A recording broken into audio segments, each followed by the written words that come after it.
Welcome, my friends, to the Sage of Quay Radio Hour, your home for free and critical thinking, and I'm your host, Mike Williams. Tonight, my very special guest is Elana Freeland. Over the years, Elana has been a Waldorf school pioneer, storyteller, lecturer, and writer. She has written for alternative publications all her adult life, giving non-mainstream issues a voice. For the past 2 decades, she has ghostwritten several books on diverse topics and edited the stories of survivors of MKUltra and ritual abuse. She is the author of her own Sub Rosa America series, a fictional history of the United States since John F. Kennedy's assassination. In 1996, she was awarded a Master of Arts in Great Books from St. John's College in Santa Fe, New Mexico, including honors for her thesis in historiography. Her current book, Chemtrails, HAARP, and the Full Spectrum Dominance of Planet Earth, is creating quite a stir.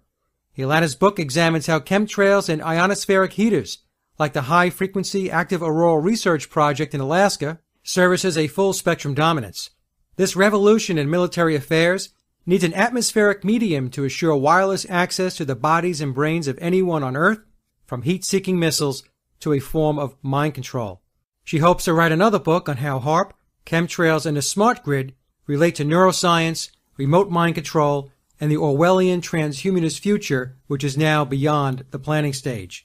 Along with discussing chemtrails during our discussion tonight, Elana goes into great detail regarding the science and findings behind Morgellons disease, the work of Clifford Carnicom, and the transhumanist objectives of the global elites. One footnote, during the interview, Elana refers to an earlier discussion we had regarding MKUltra and David Icke. She was referencing back to the pre-show discussion we had. I just want to call that out so when those moments come up in the show, you'll be able to put the dialogue into context. So, to kick the show off, I asked Elana how she got started with her research, and here is what she had to say. Wanting to write the book, I really owe it to Adam Parfrey of Feral House, who published this book, Chemtrails, HAARP, and the Full Spectrum Dominance of Planet Earth.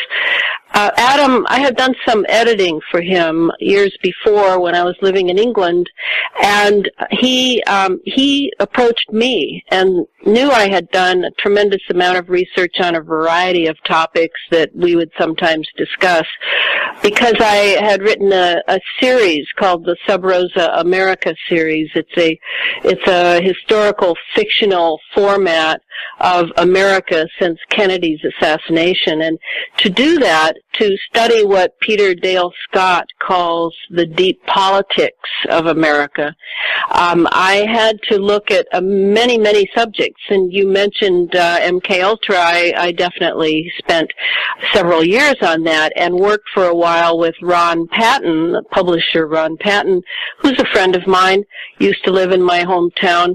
Ron and I did a magazine called MK Zine. We only were able to get 3 issues out before Ron ran out of money, but it was a really good magazine about mind control, and particularly in America. So I had already looked at a variety of subjects having to do with deep politics, and I also had a pretty thick file on HAARP. And I had been looking at HAARP since 1996, the year after Nick Begich and Gene Manning came out with their Angels Don't Play This HAARP. I was reading the book one day at a substitute teaching job, and talking to a couple of male teachers at the faculty room lunch table with another woman present, and they were quite interested in it. I didn't know that much, but I certainly was sharing with them. But the woman sitting with us be sort of diving into her sandwich, so I never did really hear a thing she said. But the next day, I had a military helicopter over my house, hovering for about 5 minutes, either to intimidate me or perhaps to put my house on geographic coordinates. That's when I realized how hot this topic was, and so I began to be a little more careful with my reading materials in public places. And then it was so, when I moved to when I was in London, living in London, I would notice that the sky over London looked like a crossword puzzle. And I hadn't put together that HAARP, my thick file on HAARP, had something to do with what I was seeing over London. It was only when I got back to the States and was living in Santa Fe, met Clifford, and he and his wife and a friend and I would have breakfast every other week or so, and Clifford and I would start talking about chemtrails, that I began to realize that the ionizing of the atmosphere, which is what HAARP is so good at, it creates tremendous energy in the ionosphere way above us, above the magnetosphere, and then sucks it back into our atmosphere so that the lower atmosphere becomes ionized.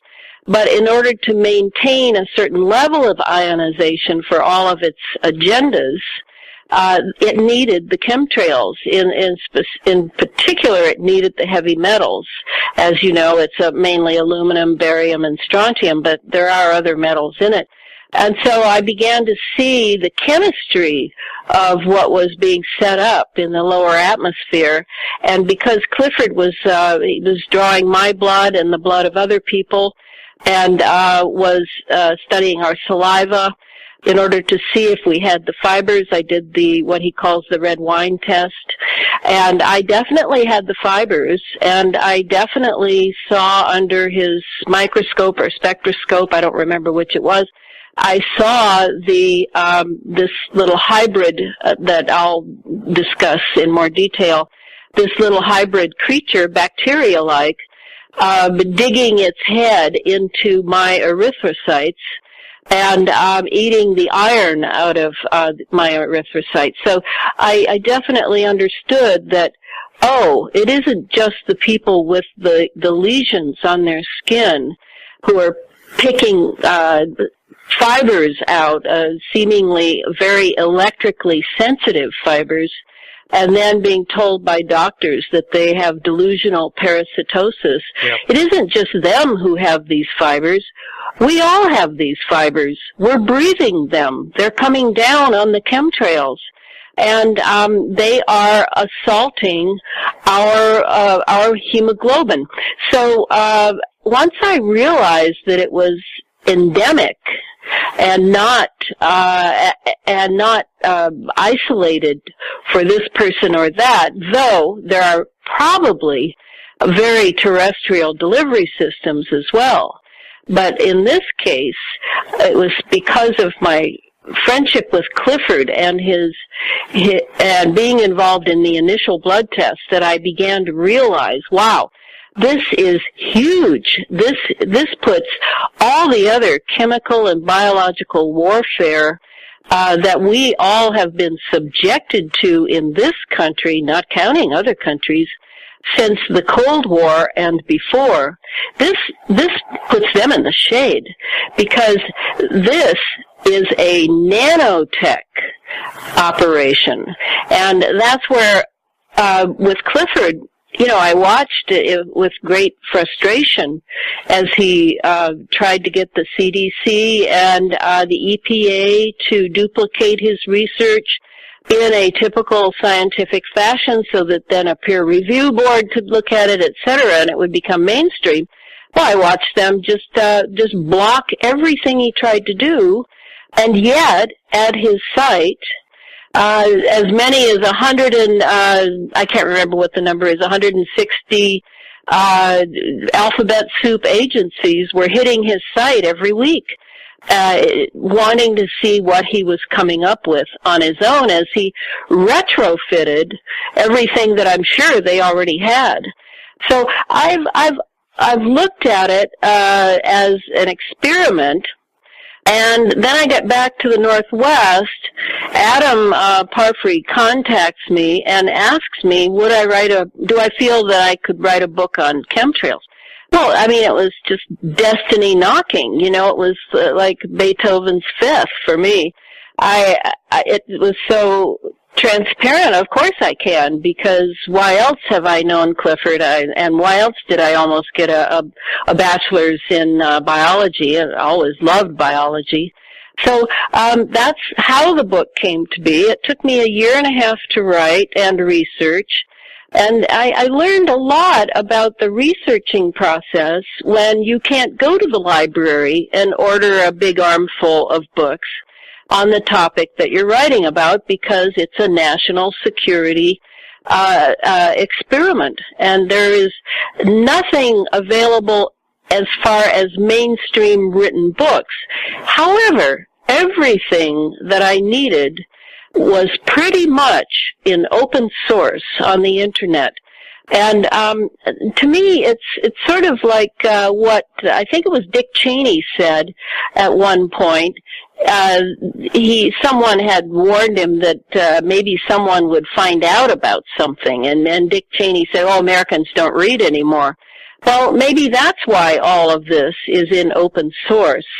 But the key to keeping this an open secret, lying right in front of your nose, is that twofold in my mind.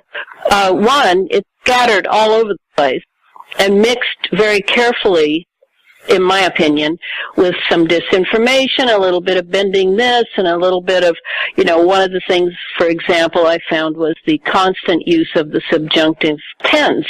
We may have geoengineering. We may have to do geoengineering someday.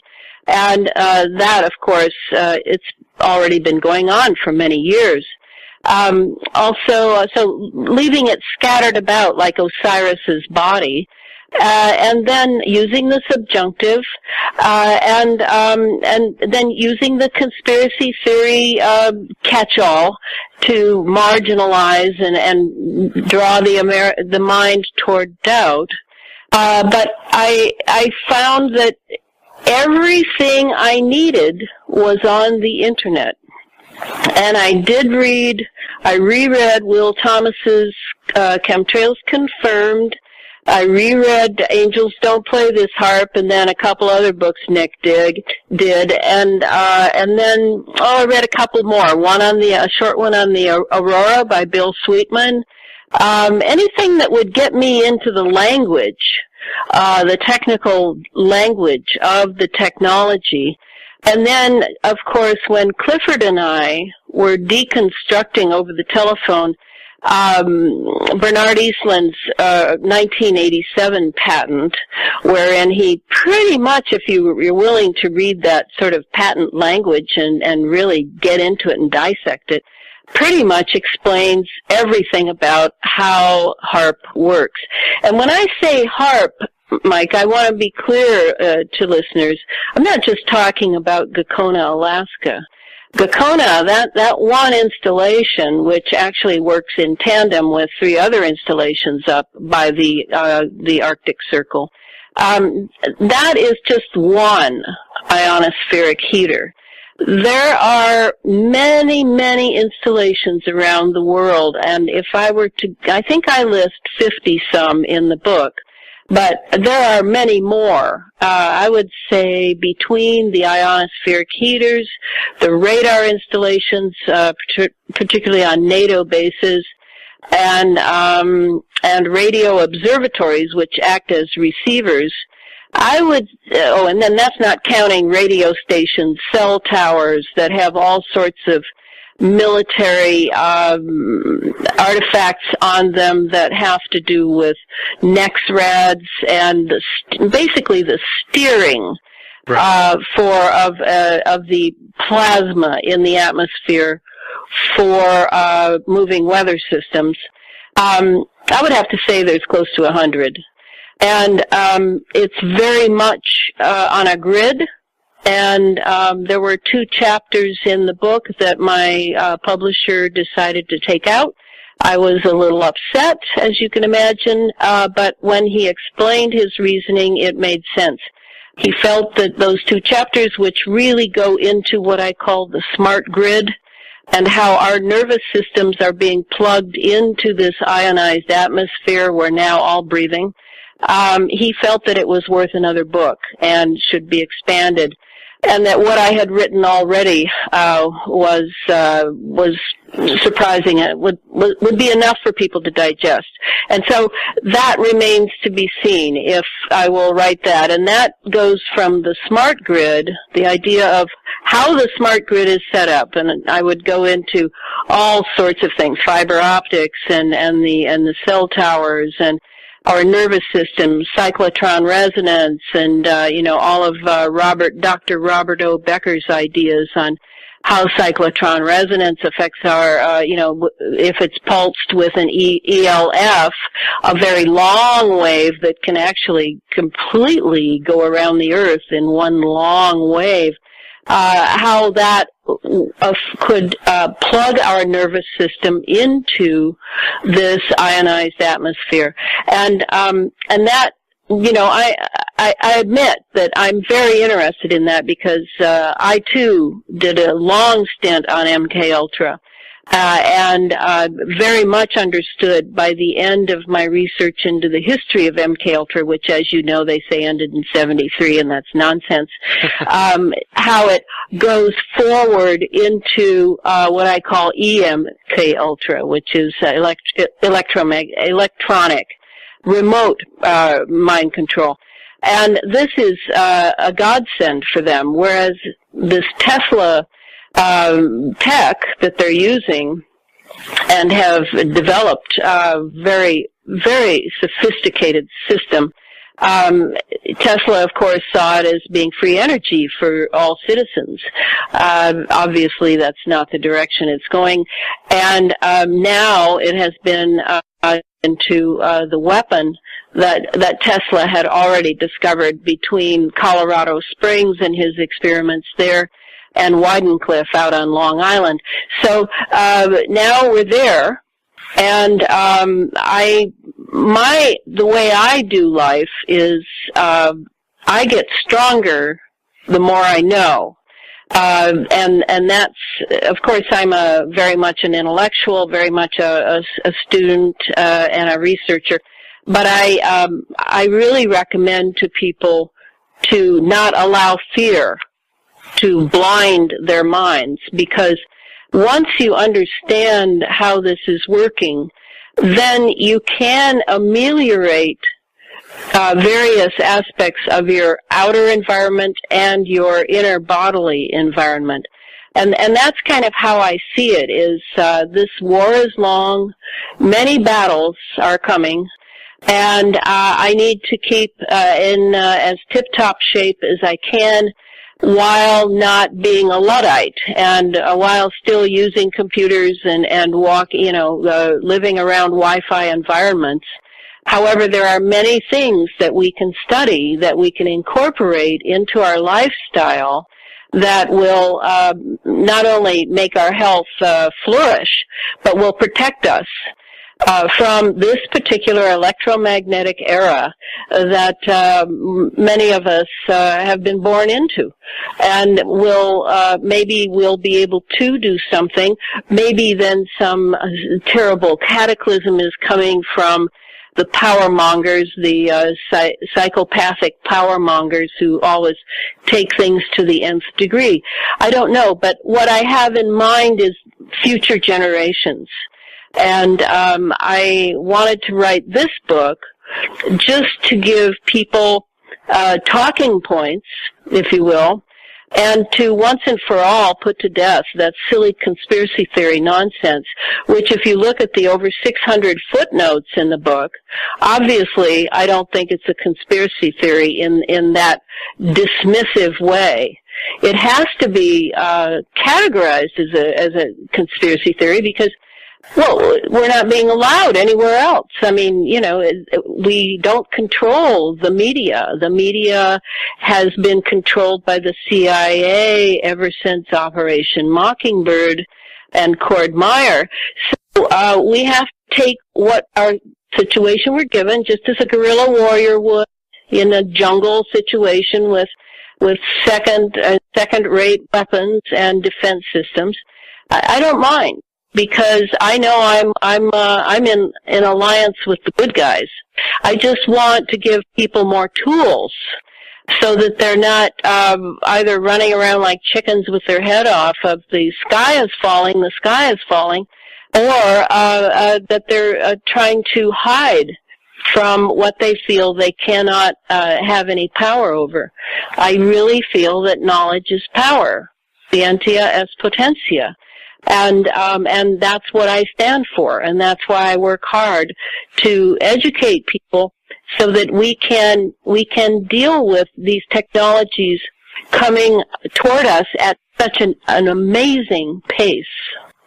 Yeah, absolutely, Elana. And I absolutely agree with the comment you made, which we have to live our lives pursuing the truth, not in fear. Yes. Right? Because when we know the truth, then we're going to make better decisions and better choices. And we're going to be better equipped to protect ourselves. Now, one of the questions I had for you, though, is the blood test that you were involved in with Clifford Carnicom. How long ago was that? Let's see. I've been back in the Northwest 3 years, so probably 4 or 5 years ago. Okay. Were there any follow-ups after that? As a blood test? Yeah. No, but I know pretty much how these little creatures operate. They are genetically engineered. The way I would describe them is they have characteristics of a bacteria and characteristics of a sensor microprocessor. So I'm sure you've looked at pictures of them, and I'm sure that Sophia Smallstorm has talked about it. You can see the different colors in them. They have different colors for different features and jobs that they have. They operate as a hive mind. And I think the question that everyone probably has is, if we all have the fibers, why don't we all have the lesions? And I have thought long and hard on that, and definitely talked with Clifford on that, and I'm really not sure, but I do notice two things. I have interviewed several people with Morgellons. A couple of them died. And the other, I don't know how the others have turned out. I haven't followed up on them. And what I did notice is that their immune systems were pretty much already compromised. And whether or not they were targeted individually in an experimental way, well, if you think about it, and given that I think just about everything going on now is still in the experimental phase, though they're having quite the number of successes, I would say that some people are individually targeted to just to wind it out to the full extreme, to see how the doctors respond in hospitals, to see who needs to be brought on board, to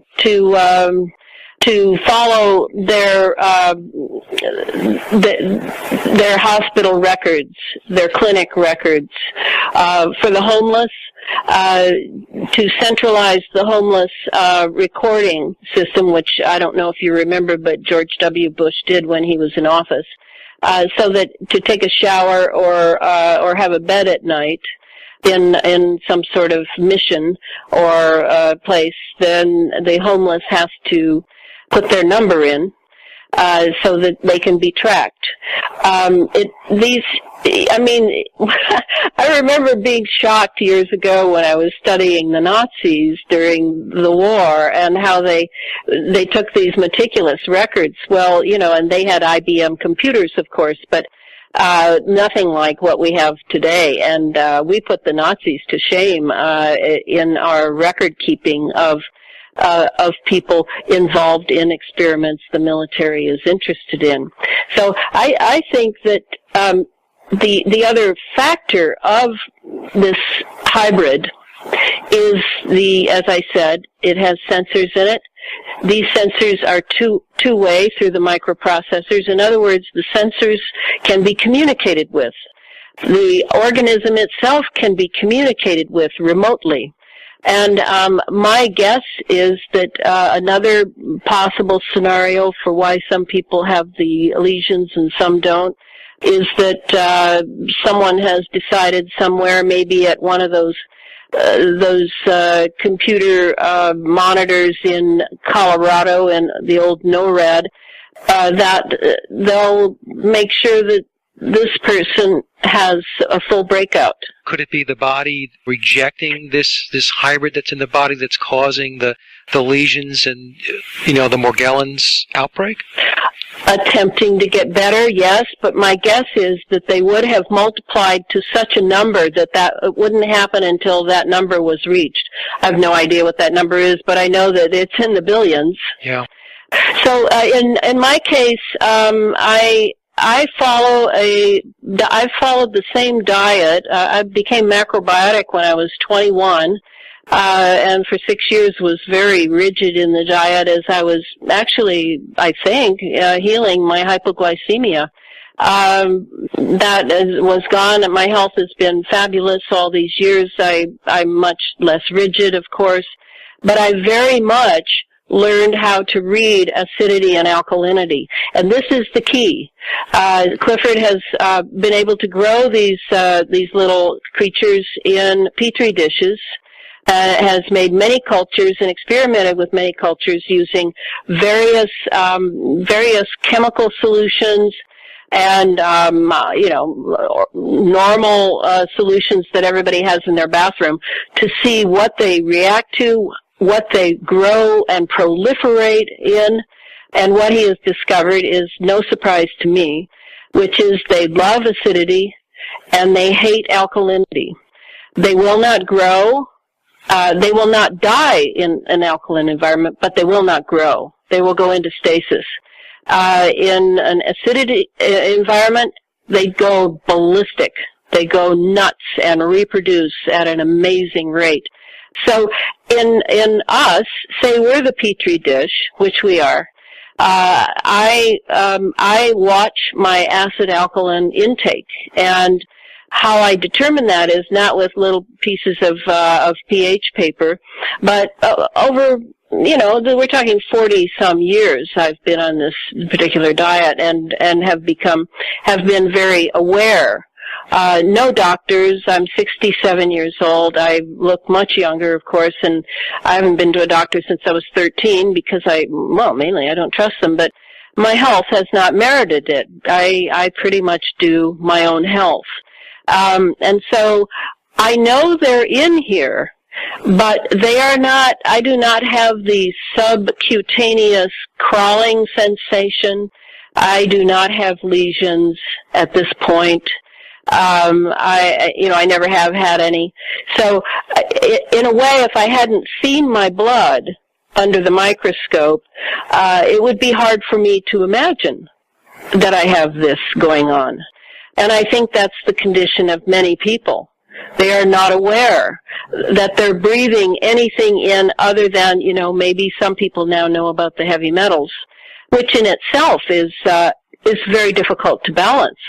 And of course, I would highly recommend that people detox now and then. I'm sorry. Now, has Clifford done a lot of these blood tests where he's found the same type of thing in others? I'm just trying to get an idea of the breadth of this.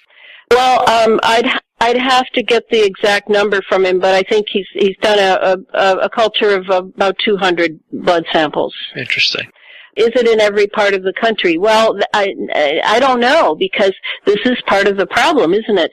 Clifford, to my knowledge, and maybe Mike Castle. Mike Castle might have done some of this. He's mentioned in my book.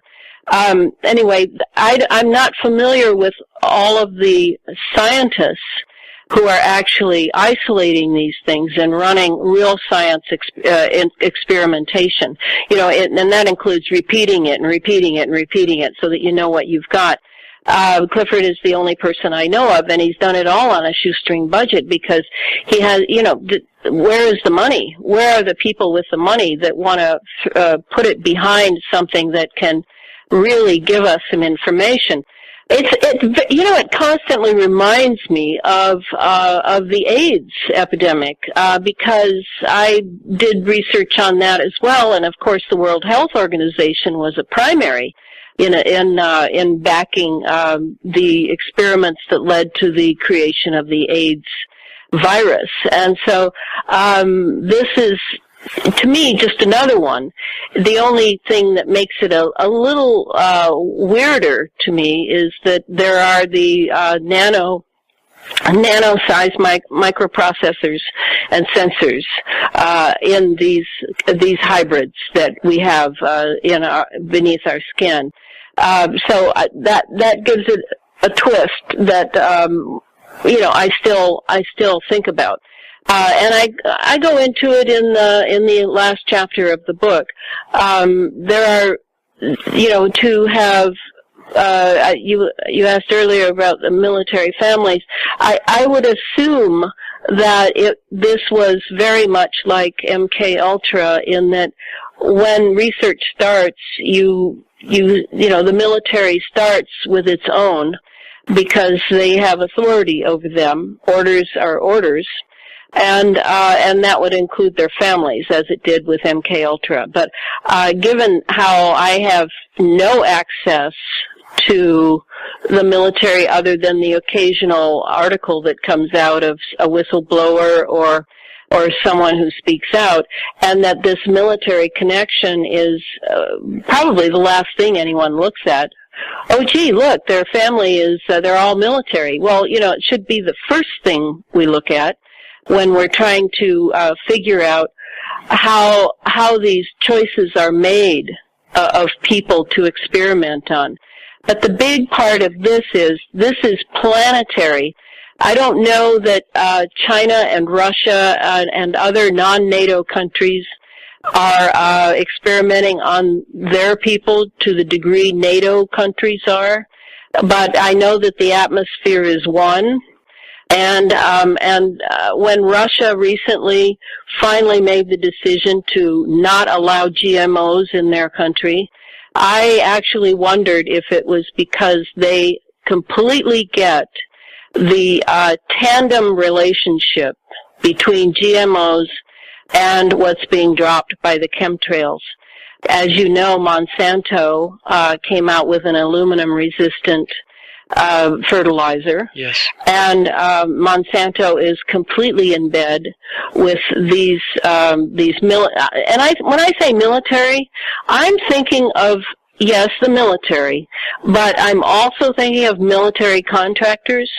I'm thinking of Lockheed Martin, TR3,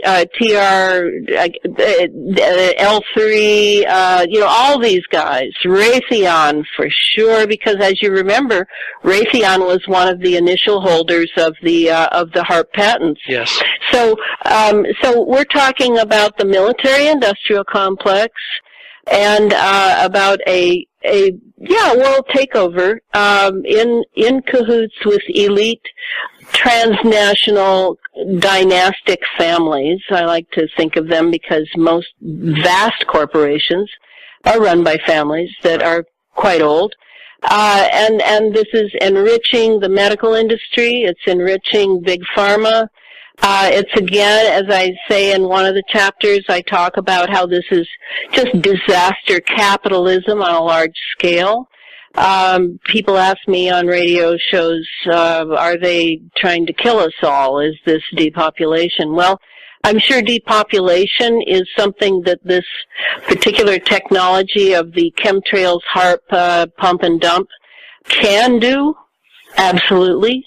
It can also be a matter of broadcasting frequencies in order to make entire cities or entire swaths of a city violent or pacific. When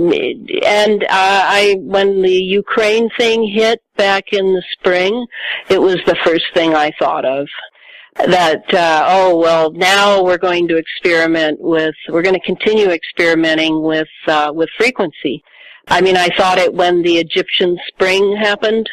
I thought it when Libya happened. I mean, I can't prove any of this, but I certainly understand the technology to the degree that by ionizing the atmosphere and by being able to steer perhaps a plume of plasma, which is highly ionized over, say, the city of London, that you could then zap it with some of the NexRads or other bits and pieces throughout the city, the cell towers that have all sorts of arrays on them. You could easily hit with frequency a certain part of the city or the entire city. That would not be a problem. So I kind of think this is the arrival of the electromagnetics that they've been looking for and heading toward through the Cold War, which I really feel was not exactly as it was presented to us. It was more of a sibling rivalry between Russia and the United States, but a way to get people to pour money into weapons development. The good guy, bad guy. Yeah, the usual. Show. Yep. And back then, as you recall, when Russia had the woodpecker and was targeting the American embassy in Moscow and giving all the people there cancer, that was the same device. It's just that now it's a vast grid, and we have, after all of the nuclear tests up in the Van Allen belts, we have the capability beyond nuclear detonation to stimulate the ionosphere and draw down tremendous electrical plasma, which is the fourth state of matter. It's sort of a gas and matter thing together, and draw it down and steer it, and then stimulate it and move weather systems and et cetera. I mean, it's a tremendous weapon beyond belief, and that's why I put on the cover Full Spectrum Dominance. That is a military policy now. Full Spectrum Dominance is the name of the policy, which is as innocent, seemingly innocent, as drawing psychologists and anthropologists into war theaters, having them research various cultures so that the cultures can be undermined in a, quote, non-lethal, unquote, way, all the way to making all of life a battle space. Yeah. And everyone in life weaponized. So, I mean, are we crazy yet? No, we're beyond crazy. And, Elana, what I wanted to ask you is just to kind of, let me see if I can connect the dots here. So these hybrid organisms that we're calling Morgellons, what is the end state? In other words, is that what is being used to connect people to the frequency so they can manipulate the population with frequency? Or I'm just trying to understand how that ties out. Because you said these organisms have microprocessors in them. So what's your theory, or what's Clifford's theory on what exactly is going on? Why is it set up that way? What are they trying to do? It seems to, I would say, both of us, and he's much more conservative than I am, and we'll need to test it and test it and test it to make sure he can really say this. It seems to me that all of this is going toward a transhumanist future. Yeah. And the idea of being able to plug in 7 billion people's nervous systems to an ionized atmosphere so that they can be accessed in any way you see fit at any time during any day or night of any season is very attractive to the military, and exactly how the ultimate of their full spectrum dominance hopes lies in that absolute control, absolute, into the nervous system. And in getting there, it's important to remember that the scientists working on this, think of all the scientists who couldn't get grant money from anywhere but the military and the military-industrial complex. and each of them having to then not only sign a confidentiality agreement and basically put their lives and their families' lives on the line, but also that they were working under a typical military need-to-know compartmentalized jurisdiction. And so many of these scientists, I'm sure, are agonizing now as they begin to put the pieces together over what they really provided. And some of the whistleblowers coming forward are saying that. But I'm thinking at this point in your question of the guys who were working on genetically engineering a creature. Not only does this creature eat iron is its primary diet, so it was obviously made for blood systems. Yeah.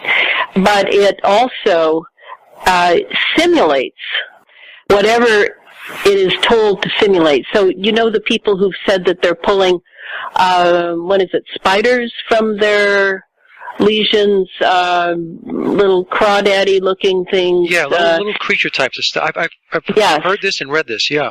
Yeah. Yes. So my guess is that they've been programmed, because these are microprocessors, so they're programmed. They've been programmed, and they can perhaps be adjusted. Either they're being adjusted chemically by the person's diet and environment, or they're being remotely contacted in order to, okay, now you're going to be a crawdad, or, okay, now you're going to take over the person's scalp. You're going to seem like a hair matrix. That's going on. So here's a creature that, that a scientist might feel proud of, that it can be programmed for a variety of things, like the ones they dumped down in the Gulf after the oil disaster. Yep. They were programmed to eat oil. So I can see the scientists thinking, oh, this is a good thing. Maybe it'll eat cancer cells, But what's happened is, and maybe there's some pride there too, but I can't imagine they're going to give the person a Nobel Prize and make it public, is what Clifford has discovered. I don't know if you remember that we used to have 6 biological kingdoms, and they were called Eubacteria, Archaebacteria, Protista, Fungi, Plantae, and Animalia.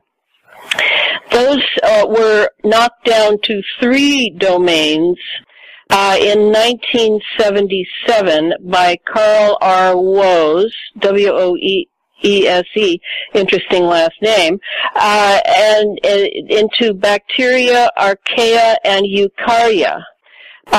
All of which you can determine the differences based on cell type, cell wall, membrane, protein synthesis, transfer of RNA, and sensitivity to antibiotics. So now what's happened with this little, what Clifford has coined as a cross-domain bacteria, is that it has all 3 domains in it. And so if anyone is in doubt that this has been genetically engineered, it is the rare creature indeed that would cross those lines between the 3 domains. So this is definitely an engineered species, and I feel it is going toward many more experiments, and we are the petri dishes for the transhumanist future. Transhumanist future doesn't just mean being hooked up to a computer. It means becoming a droid or bot, imagine all the different kinds of creatures you could make people into, maybe like the worker bees, the merchant bees, this sort of thing. That's the way I look at it. Well, and they have their poster boy, Ray Kurzweil, constantly talking about transhumanism and how, this is what is going to happen and how wonderful it's going to be. They're definitely setting it up, and this is what they do. It's like when they have David Keith go out there and set it up with regard to, we could possibly do this, consider doing that with regard to the atmosphere and the ionosphere. What they're really saying is, this is what we're doing, like right now. Oh, yeah. Yeah, and it's open. It's open, you notice, because now we're so manipulated by our media, we can be swayed from one side to the other overnight, and they know that. Yeah. I want to just run this by you. Clifford has these ideas, 6 strategies for countering the Morgellons organism, assaulting our red blood cells, and devouring the iron in our blood. So here's what Clifford says. 1, alkalinize the blood. 2, antioxidation. 3, increase the utilization and absorption of existing iron. 4, inhibit the growth of iron-consuming bacterial archaeal-like forms, by doing the previous 3 things, by the way. Okay. 5, improve the flow of bile to further alkalinize the blood and aid the digestive process. So a liver cleanse and a gallbladder cleanse would be a good thing. And finally, then he says at 6, detoxify the liver, and I would add the gallbladder. Okay. So those are Clifford's ideas on how to ameliorate what we're all undergoing. And when I say this, understand these fibers have been found in placenta of just born babies. So you don't have to be breathing even out here in order to have this happen. You see what I mean? Well, and also for the folks that are listening, it's not just humans. It's in your pets, it's in your dogs, it's in your cats, it's in the birds, it's in all wildlife. Yes. Right? So for those that can't really connect to humanity, and they have affinity for their animals, their pets, what Elana's talking about is, if you have a pet dog, a pet cat, it's the same situation. Yes. Unbelievable. Yes, and... I'm sorry, go ahead. Oh, go ahead. No, I was going to say, does Clifford get hassled? I mean, he's doing all this work, and I'm wondering, does he ever get disrupted? Does he ever have problems doing his work? Oh, yes. Okay. But, some people criticize him for isolating, and this is one of the reasons. He's a very shy and scientific type of mind.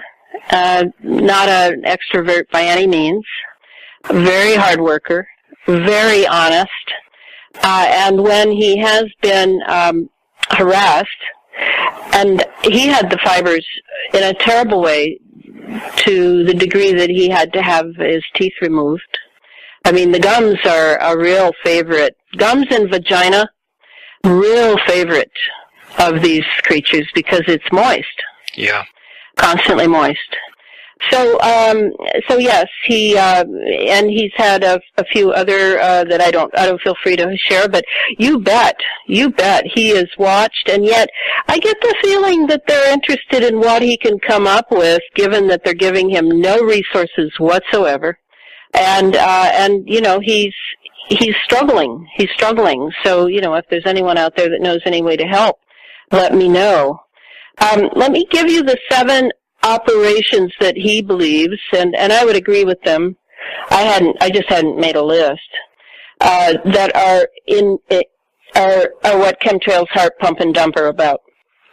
Weather, environmental modification, and we're all seeing that with our extreme weather. 2, electromagnetic operations. Ionization of the upper atmosphere is drawing charged particles into our lower atmosphere. Barium particulates are being spread for more conductivity, as is aluminum. And the only reason it's being used so much along with barium, because barium actually is better for conductivity, is that aluminum gives you 4 times the amount for your buck. So I know Dane talks a lot about how the aluminum is destroying the soil, is alkalinizing the soil and killing forests and plants, etc. But that's the only reason they use the aluminum. Otherwise, they'd use barium all the way. Okay, number 3. So we have so far weather modification and electromagnetic operations. Number 3, military operations. Yes, weapons. And when we say weapons here, you understand that communications is a weapon. You need to signal those drones to do what they do. You need to, now we have the super soldier. You need to signal that super soldier whose mind is no longer his own. Yeah. Military operations are they have a term they call OOTW, operations other than war. Well, what they mean is, anything non-lethal, quote unquote, and we all know that non-lethal is, of course, lethal. Number 4, biological operations, biotechnical delivery of biowarfare components via nanotech. That's what we have here, yeah, okay. Number 5, planetary and geophysical operations. Altered plasma means dramatic Earth changes via the troposphere and the magnetosphere. So those are jeopardized as well, which is very, very concerning to me. Okay, then the 6th operation would be intelligence, what supposedly Snowden told us we didn't know, which I already knew for 10 years. Sophisticated surveillance of everything and everyone on Earth for the sake of what the military calls C4, which is command, control, communications, and computers. So intelligence is not just the NSA, CIA, but the whole intelligence community, and it has to do with surveillance, yes, but surveillance on a scale that most people haven't thought of yet, which is sensors, tiny microscopic micron thick or 0.1 micron thick sensors have been released into the environment on a massive scale. They're not just in the new clothes you buy at the department store to see where their clothes are going and what you're wearing. They are everywhere, and we have breathed them, we have eaten them, we have drunk them down. All right, so that's the 6th, intelligence, letting them know everything they want to know when they want to know it. And finally, the 7th, which is the newest that he's come up with, and I think it's true, but I don't feel prepared to go into it very deeply, is detection of exotic propulsion systems. This would be, yes, UFOs. This would be electromagnetic disks, possibly those that have been developed secretly by various governments, including our own, and the other kind, which are, I call them plasma ships. Okay. And they are from other parallel dimensions. And it is very possible that this ionization is to ease the ability to, with infrared, to see into that realm. That's very possible. Interesting. So those are the 7. Well, it's interesting you should say number 7, because I have a friend of mine who had gotten some information out of Germany and said that one of the reasons for the aerosol spraying was to disrupt the Schumann resonance, and that was because there was some technology that utilizes the Schumann resonance in order for their vehicles to travel. And I could be wrong. That definitely strikes me as disinformation, in that the Schumann resonance is what we, humans and animals, mammalians, operate off of. Well, the entire planet does, 7.83. I mean, I have it like drilled into my brain from years ago in biology classes. So, yes, they are attempting to change our frequency, which has to do, again, with the transhumanist future. But as far as off-planet, every time I hear that word off-planet, I get a little nervous because, first of all, I'm not going to be able to prove anything. Right. And second of all, I'm really concerned about what the hell's going on here. I want to cover that. I'm sort of a Occam's razor kind of person. Yeah. Why make it more complex? Let's get down to what we have right in front of us and figure that out. And then maybe we will be able to, because I know there's another realm in which beings of consciousness have plasma bodies. I know that. But I am not able to go into those parallel realms, prove much of anything here other than through my own experience. And I have experienced one of those plasma entities. and therefore I know they exist. And, and you go back and you look at William Crick, the father of chemistry or whatever, and he was a great attendee of seances in London, I assume, where you would see these ectoplasm forms of people who were dead. And, maybe the photographs were altered, maybe that's all BS. But it is very possible that plasma, being the fourth state of matter, is also a body that some form of another type of consciousness life could take on in order to manifest on this three-dimensional plane. Oh, well, actually four-dimensional, because they would be, it's possible. I have no problem with that, none whatsoever. But once we start talking about off-planet, I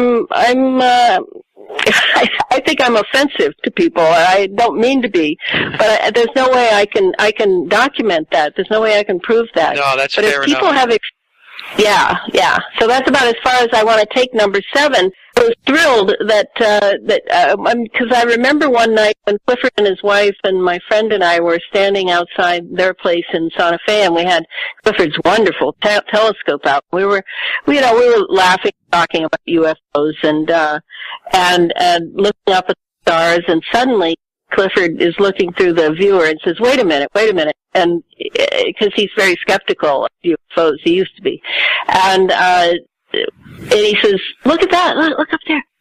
There's something blotting out an entire corridor of the sky. How could it be that big?" And it was true. There were no stars. As this thing was moving across the sky, we would then see the stars behind it coming back. And so, it's like, whoa, it's in a mysterious universe. I'm the first one to say that. Yeah. But what I can document is pretty limited, I'm sure. I keep a very open mind to all that stuff, Elana, and I completely understand what you're saying. I mean, we cannot prove this, and so sometimes you could wind up going off on a wild goose chase. And your point is well made. Let's just stick to here, and let's work on what we know and major on that. Let's figure this out first. Yeah, and I, as far as what else the book goes into, I did want to mention the introduction. I'm quite pleased with the introduction because I said some things that I've been thinking about for years, and I just want to reiterate it. I'm sure it's not new to your audience. But it is that we can't wait for the expert to step forward and tell us the truth. And I see this as possibly a clarion call to consciousness and to our confidence in our ability to be able to look through evidence, whatever it is, and it can include hearsay.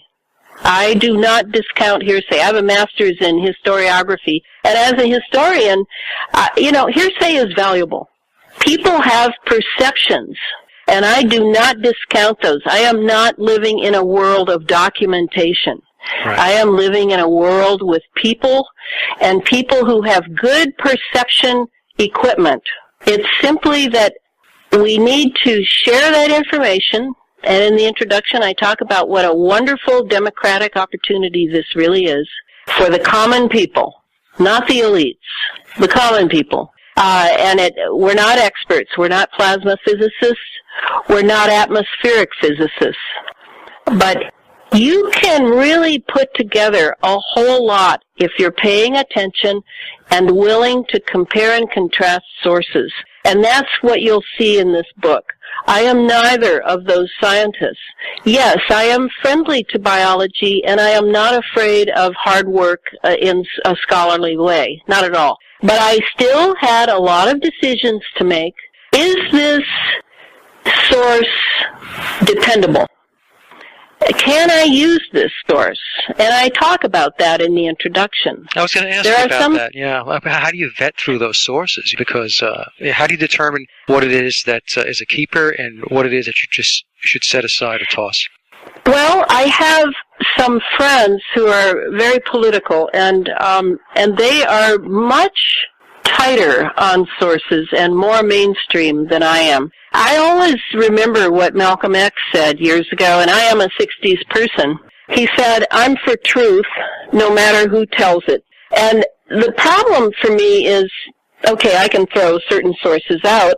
I mean, I know that I feel a little uneasy whenever I'm on the terrain of some people. You mentioned David Icke earlier. I'm a little uneasy, but I will listen because there's a lot of truth in it and what he says.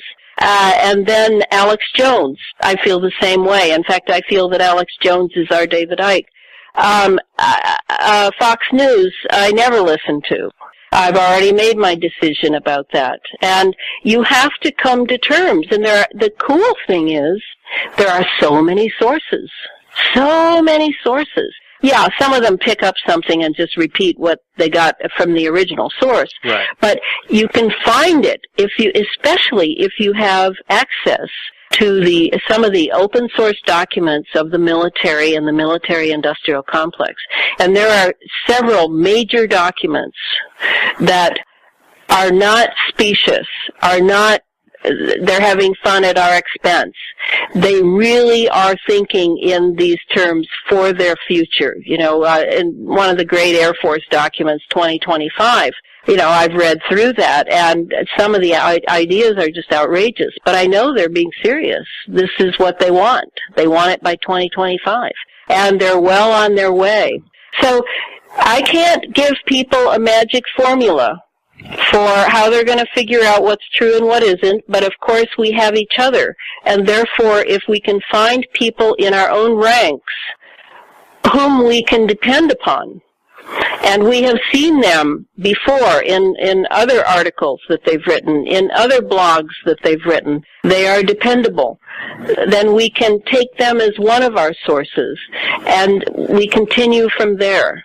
I mean, I have a litmus test of my own that I use, which is 5 sources across the board, all agreeing on something. That's how I do it. I go from the right wing to the left wing and try to make an amalgam. And then my other thing is I sleep on it, maybe for a few days before I buy it. And then if I decide later that I've been wrong, I quickly admit I was wrong and make the adjustment. There's no pride here. Yeah. We're interested in truth. We want the truth. I often say to people, and they probably think I'm kidding, but I say I want to die with as few lies in my soul as possible. This is my great objective in life. It's a great objective. As a historian. Yes. And I know it's hard in this era of disinformation and lies and subterfuge. And it's called the National Security Act of 1947, by the way. That was where we went wrong. And Harry Truman, who was used, he saw that. He saw it later. He said he made a big mistake. Yeah, he made 2 big mistakes. The National Security Act, 3 big mistakes. The bomb, the National Security Act, and the CIA. All 3 were giant mistakes made through Harry Truman. So I have great confidence that we're going to prevail, just perhaps not before I'm food for worms. It will take a while. But we must dedicate ourselves to the truth for now so that the next generations have these documents and the ability to know what their grandma or grandpa decided was true. We need to communicate with the young. We need to keep going because this will not work. No will to power has ever worked in this world. That's exactly right. And so, Elana, what I want to do here to kind of wind things up is, could you give our audience some details on how to obtain your book and your website, or how to get in contact with you, all that good stuff? Sure, thank you. You have to control me. I can talk forever about this. This is a fabulous conversation. You're going to come back. Okay. Yes, the book, Chemtrails, HAARP, and the Full Spectrum Dominance of Planet Earth, is put out by Feral House Press. You can go right to their website and get it, or you can go to Amazon and get it, or you can go to your local bookstore because there are dozens of distributors have it. And the only thing is that the West Coast was out think they're flush again because they just didn't order enough. It's selling very well. As far as me, book has a website. It has a Facebook page. And if you look me up, you can see I have a Facebook page. And if you come on to my Facebook page, I will plug you into the books page where I try to put interesting, unique articles and make sure that other people's comments get up there too, because it's a learning experience we're all involved in. Very good, Elana. And I guess we should mention Clifford, too. Is he still at carnicominstitute.org?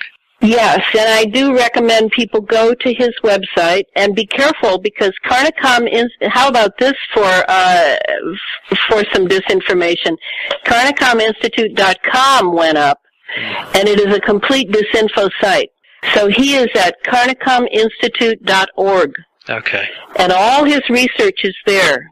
You can go through it one step at a time, all the way from 2003. Okay. Well, that's good to know. I didn't realize that they had a .com up there as a disinfo site, so thank you. Thank you for that. How about that?